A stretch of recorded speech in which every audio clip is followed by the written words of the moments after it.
Hello everyone and welcome to our channel Holistic Facts. आज के हमारे प्रीलिम्स प्राइम वीडियो की सीरीज़ में हम आपके लिए काफ़ी इंटरेस्टिंग टॉपिक लेकर आए हैं जिसका नाम है एनवायरमेंटल परफॉर्मेंस इंडेक्स। अब ये न्यूज़ में क्यों था, तो 12th edition of the index was released recently. अब ये बायनियल रिपोर्ट है, ऑलराइट।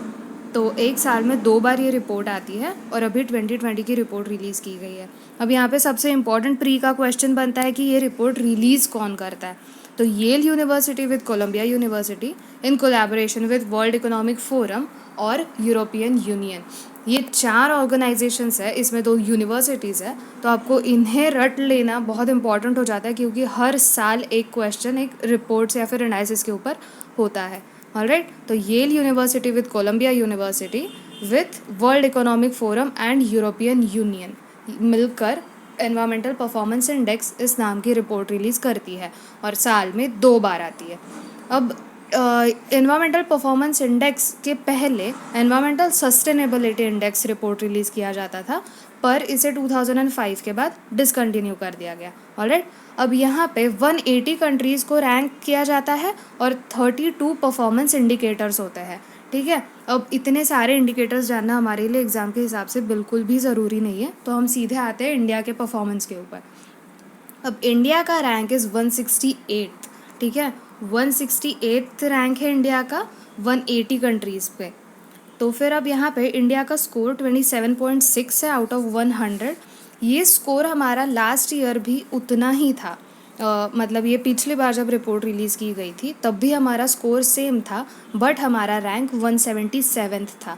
अब अगर एग्ज़ाम में ऐसा क्वेश्चन आ रहा है कि हमारे इंडिया का जो रैंक है वो कंसिस्टेंटली डिक्रीज़ होते जा रहा है या फिर परफॉर्मेंस हमेशा ख़राब रहा है, तो ऐसे नहीं है। इंडिया ने इम्प्रूव किया है बट इट्स स्टिल लो।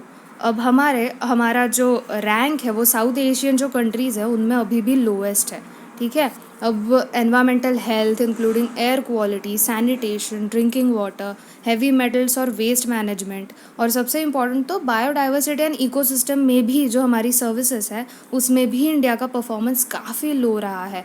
अब ये जो सारी बातें हैं ये हमें यहाँ पे ध्यान में रखना होगा कि साउथ एशियन रीजन में जितनी भी कंट्रीज़ है उनमें लो है, ठीक है। तो अब यहाँ पे इंडिया की सेकंड पोजीशन थी आफ्टर पाकिस्तान इन क्लाइमेट चेंज, ठीक है। और यहाँ पे जो भी जितनी भी साउथ एशियन कंट्रीज़ है उसमें सिर्फ अफ़गानिस्तान को छोड़ के इंडिया सबसे पीछे है। अब यहाँ पे अलग अलग इंडिकेटर्स में इंडिया की कितनी रैंकिंग है वो दी गई है, तो फिर इस पे एक बार आप नज़र मार लीजिएगा। ये एग्ज़ाम के हिसाब से बिल्कुल भी इम्पॉर्टेंट नहीं है कि आपको ये सारे नंबर्स पता होने चाहिए, ऑलराइट। तो अब ग्लोबल परफॉर्मेंस कैसा है, तो अगेन डेनमार्क फर्स्ट प्लेस पे है, उसके बाद लग्जमबर्ग है और स्विट्ज़रलैंड है और यूके फिर 4th आता है। अब यहाँ पे यूएस का भी रैंक घटा है, अब यूएस 24th है इन दी वर्ल्ड, और काफ़ी सारे जो इंडस्ट्रियलाइज्ड नेशंस हैं उन सबके पीछे है इन एनवायरमेंटल परफॉर्मेंस। तो आज के लिए इतना ही था। Thank you for listening. Please do like, share and subscribe to our channel Holistic facts.